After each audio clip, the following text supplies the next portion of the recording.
Hi everybody, it's Antonia. Welcome back to Read and Reread. Today it's the June TBR list.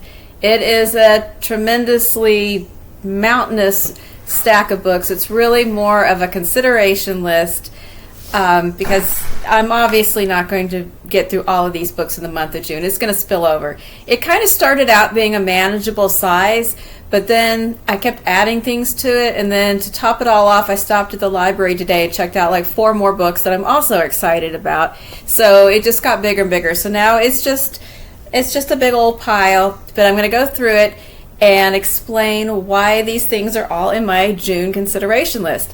Got a few categories here. I've got some classics. I got some books for Pride Month. I've got some thrillers. Some of this is new releases. There's just a little bit of everything in here. So just going to quickly go through it all, or else the video will go on forever and ever. But this is what I have planned. And to throw it in the mix, we're going on a little trip in a day or two, and so I'm not even sure what I'm taking with me because I'm right in the middle of Great Expectations, and that's not really a vacation-y kind of book. That's like a sit in your library and focus book, but I don't know. I only read one book at a time, so I don't know if I'm going to pause and switch to another book or bring this one or bring 2 books, or I don't know. You know, these are the kind of things I sit around and think about. All right, so without any more lead in, here we go. So I'm going to do classics first. Like I said, right now I'm reading Great Expectations. I'm getting close to halfway through. So depending on how insane I am, I might finish this in the next couple of days before the trip, but probably not. And what I'm really enjoying in here this time is the humor that somehow was not there back in high school. It was just kind of boring, and I knew it was a classic, and now it's good all of a sudden. So I'll talk more about that at the end of the month. Also, I'm going to choose between these 2 books. We have The Heart is a Lonely Hunter by Carson McCullers and My Antonia by Willa Cather. These are 2 of the 4 selections for discussion in the Classics Literature Book Club on Facebook. These were the 2 that looked interesting to me, and I already had a copy. This one would be a reread from many, many years ago. This one I have never read. I can't decide which one I feel like reading, but I don't think I have time to read both in time for the discussion. So I'm just kind of waiting to see how the spirit moves me, or if anyone has a comment about which one I should tackle this month, let me know. Then we have some books for Pride Month, which of course is in June. And first of all, I have Tin Man, which I'm really excited about. This is the one that I picked up because I loved Still Life so much, and several people told me that this was really, really good as well. This would be a great one to take on the trip because it's thin, it fit in my bag, and it is. It says this is almost a love story, but it's not as simple as that. So we will find out what the deal is, but this one is one that I will definitely read this one this month because it's one of the ones I'm most excited to get to. Also, for Pride Month, I've had this book for a few months now and I haven't read it yet. The Sweetness of Water by Nathan Harris. This is his first book. I think he lives in Austin, Texas. And this book is a historical fiction book. And it is about the final days of the Civil War. There are a pair of brothers who are freed by the Emancipation Proclamation who are hired to work on the homestead of George and Isabel Walker. They are mourning the loss of their son who is to the war, and they hire these brothers who are working to save up money to reunite with their mother who was sold away years ago when they were still slaves. And I guess that this is causes a big ripple in the Georgia town where they live, because this is right at that juncture where nobody had to pay their slaves or treat them like employees, and then all of a sudden the people are freed and they need work. And then also, but this is where the Pride connection comes in. It says there's also a parallel story of a forbidden romance between 2 Confederate soldiers. The young men have come back to town. They secretly meet up in the woods to see one another, and they get discovered. And so there are all these things converging in the town, and I guess, stuff happens. So that one I've had for a while, and I haven't read it yet, but it's supposed to be really good. I was just waiting to get in the mood, and I think the mood has arrived. And then I also picked up at the library today Loveless by Alice Oseman. I was aware of her Heartstopper series and, of course, the show that goes with it, but this book, I just heard about it in Kim from Middle of the Book March's June TBR video. She had this on hers. It sounded really good, but I thought it was going to be another graphic novel. And then when I was at the library today, I saw it on the shelf in the new releases, and I picked it up, and it's actually it's a novel. And it is young adult, but it is about a girl named Georgia who is discovering that she is asexual and aromantic. It is another book that looked like a good one to try. Let's see what those young folks are up to in their reading. Then also, I've got something I'm so excited about. I have Dan Chaon's new book, Sleepwalk, and we got this from an independent bookstore in Cleveland Heights, Ohio, where the author lives. My husband ordered this several months ago, and they were sending out signed copies as soon as the book was released. So he ordered one, and his request was to have Dan draw a picture. And he did. Whoops. I don't know if you can see that really well, but he did draw this little picture. It's super cute. And so we are both very excited because this is one of our favorite authors that we both love. This one is about a man, a 50-year-old man. It says Will Bearer is a man with so many aliases, he simply thinks of himself as the barely blur. At 50, he's never had a real job, never paid taxes, never been in a committed relationship. The errands he runs for his mysterious employers are questionable at best, and he jumps state to state in his camper van, and he has a passion for LSD microdosing. So somebody calls him up on one of his burner phones and says that she is his 20-year-old daughter that he never knew about. He is super skeptical, and it goes on from there. So I cannot wait to read this. I think it'll be wonderful and weird, and that one too is up at the top of my list.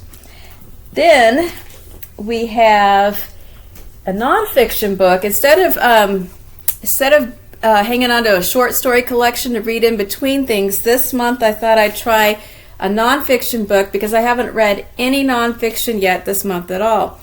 And I've had this book since Christmas when I got it from my friend Lee in our book club book exchange. And this book came from Interrobang Books in Dallas, which is another independent bookstore, and it is also a signed copy. Fuzz by Mary Roach, which is, when I saw the title, I thought it was going to be about the police, but it is not. It's about animals, and it is about when there is a dangerous or deadly conflict between humans and animals.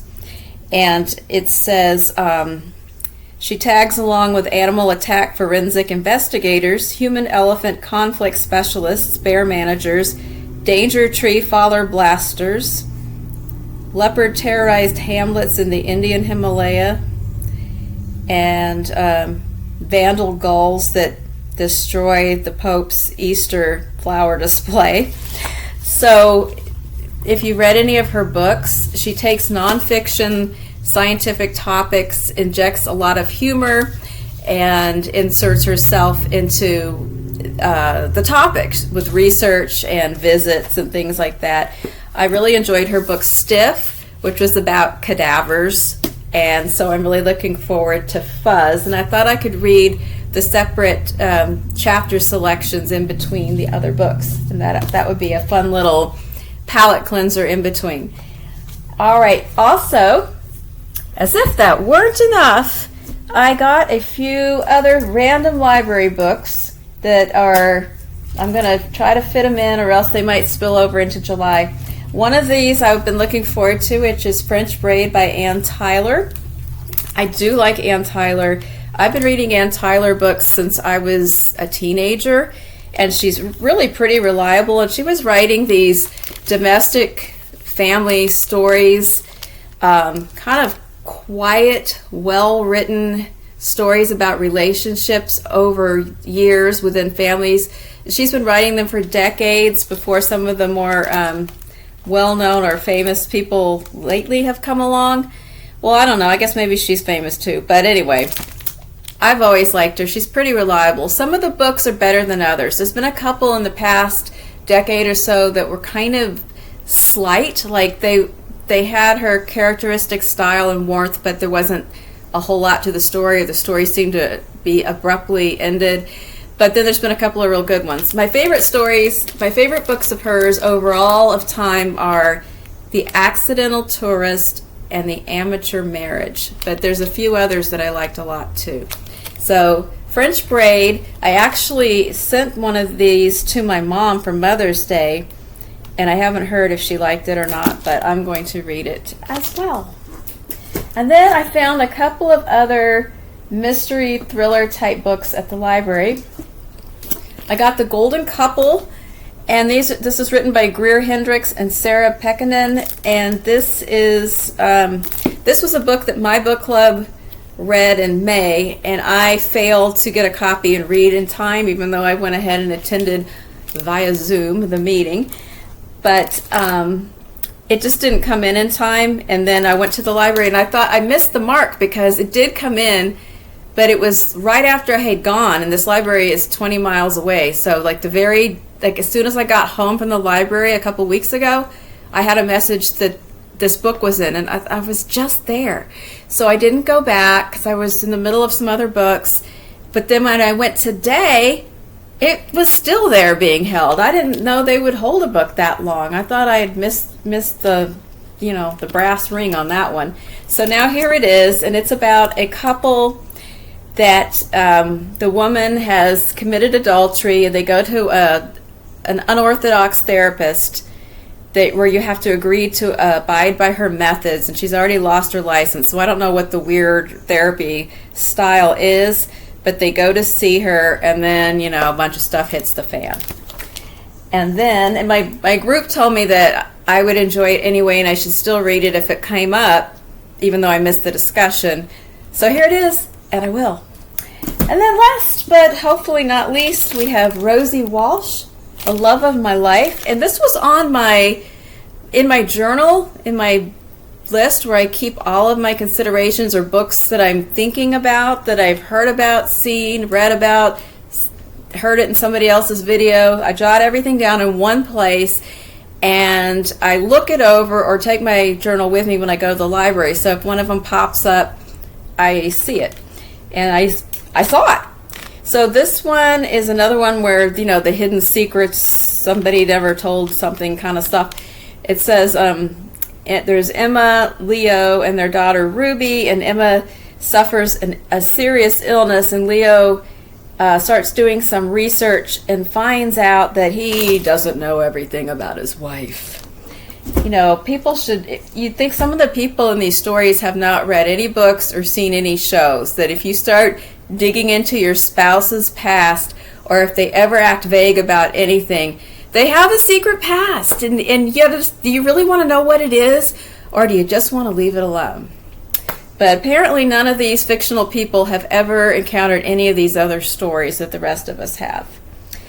Okay, so there it is, the prodigiously long list. I'm excited to read as much of this as I can, and this might be 2 months worth of stuff. We shall see. I'm having a good time seeing what other people are planning to read this month. And if you have any comments about any of these, you can let me know in the comments, and I'll put the list of the books in there as well. And I'm going to try to do a little vacation edition video. I have an idea for a little family edition during this trip. If it'll depend upon the cooperation of others. So we'll see what happens. But other than that, I think I'm going to wrap it up here. So I hope you all are having a good week, and I'm very excited for the June reading. Please like and subscribe if you enjoyed my video, and I will see you soon. Bye-bye.